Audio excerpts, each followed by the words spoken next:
These are the first images of the North Korean missile launch the U.S. never wanted to see.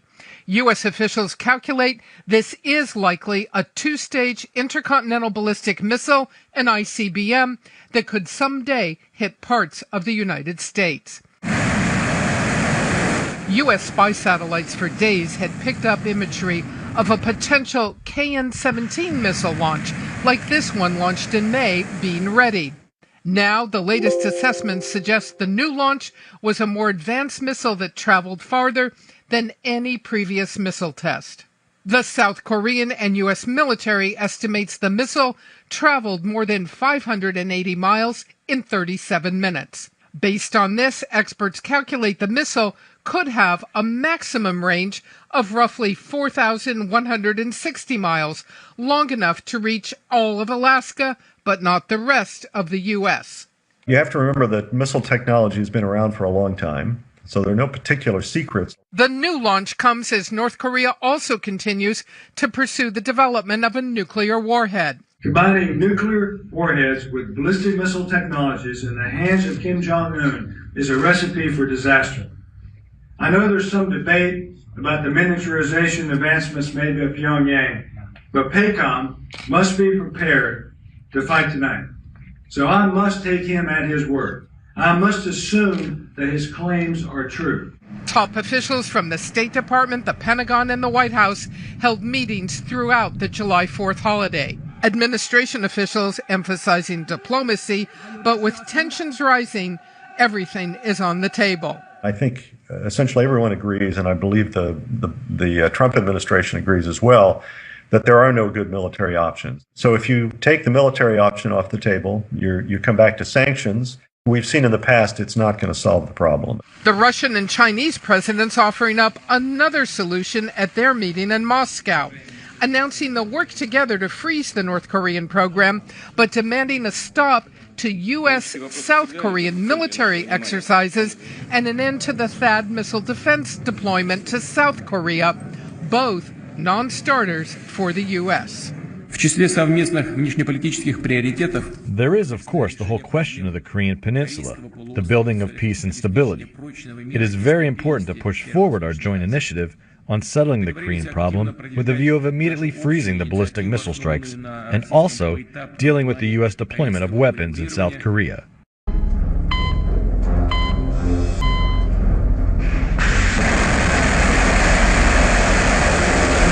The United States now believes North Korea probably test-launched an intercontinental ballistic missile, ICBM, but is still reviewing the data, two U.S. officials told Reuters on Tuesday, as experts cautioned the U.S. state of Alaska may now be within range.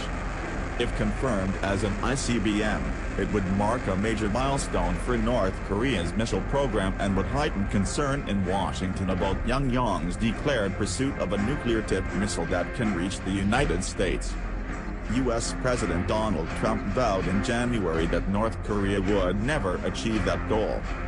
The United States requested a closed-door meeting of the 15-member UN Security Council about the launch, a session likely to be scheduled for Wednesday, a spokesman for the U.S. mission to the United Nations said on Tuesday.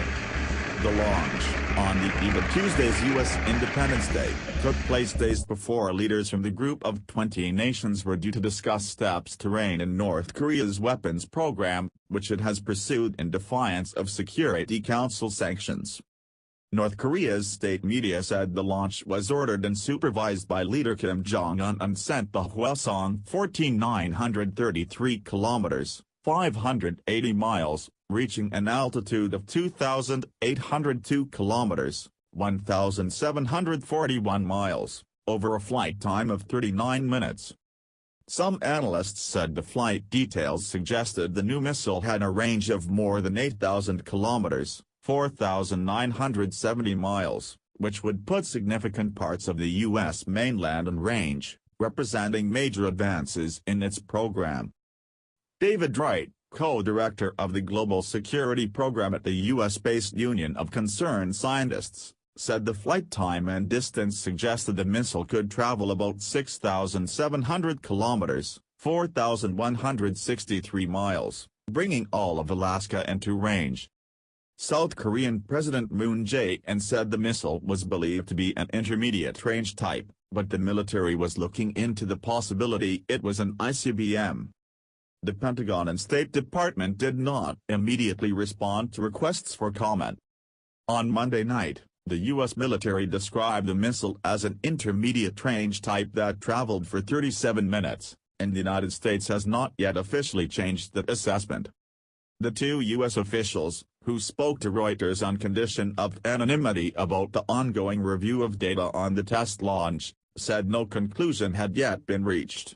But the evidence increasingly suggested a two-stage ICBM, as opposed to an intermediate-range missile, they said. U.S.-based missile expert John Schilling, a contributor to the Washington-based North Korea monitoring project, 38 North, said the launch was both earlier and far more successful than expected. He said it would now probably only be a year or two before a North Korean ICBM achieved minimal operational capability, and it was likely the initial test did not perform as well as an operational missile would. Still, this missile demonstrated a degree of performance that is beyond what is needed to reach Anchorage, or Pearl Harbor, but not quite sufficient to reliably reach targets on the U.S. West Coast, he said. Schilling said the U.S. National Missile Defense System was only minimally operational and would take more than 2 years to upgrade to provide more reliable defense. North Korea said its missiles were now capable of striking anywhere in the world. Officials from South Korea, Japan and the United States said the missile landed in the sea in Japan's exclusive economic zone after being launched on a high trajectory. Kim Dong-yub, a military expert at Seoul's Kyungnam University, said that if launched on a standard angle, the missile could have a range of more than 8,000 kilometers, 4,970 miles. Trump frustration with China. Trump has been urging China, North Korea's main trading partner and only big ally and the current chair of the UN Security Council, to press Pyongyang to give up its nuclear program. In an apparent reference to Kim Jong-un, Trump tweeted, "Does this guy have anything better to do with his life? Hard to believe South Korea and Japan will put up with this much longer," he added. "Perhaps China will put a heavy move on North Korea and end this nonsense once and for all." Trump has indicated he is running out of patience with Beijing's efforts to rein in North Korea. His administration has said all options are on the table, military included, but suggested those would be a last resort and that sanctions and diplomatic pressure were its preferred course. While China has responded to previous North Korean tests of suspected ICBM technology by agreeing to tougher UN sanctions, it emphasized on Tuesday its call for a return to talks with North Korea by signing a joint statement with Russia.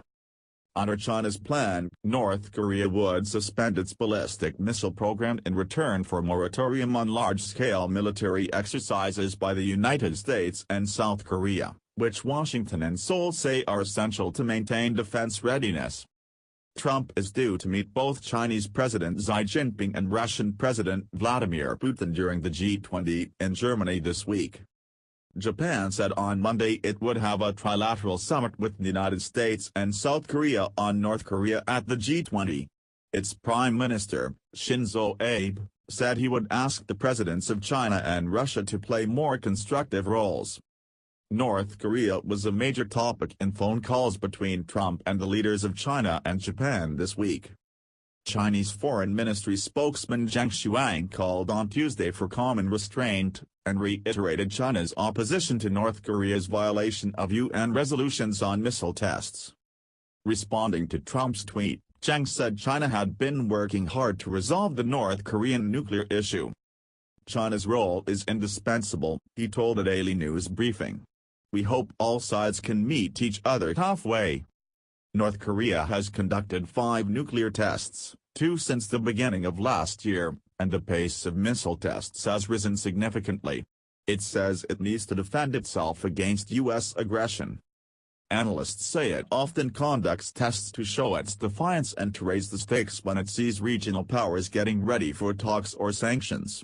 Who the hell cares? I'll speak to anybody. Who knows? There's a 10% or a 20% chance that I can talk him out of those damn nukes. Trump had been using China to pressure Kim,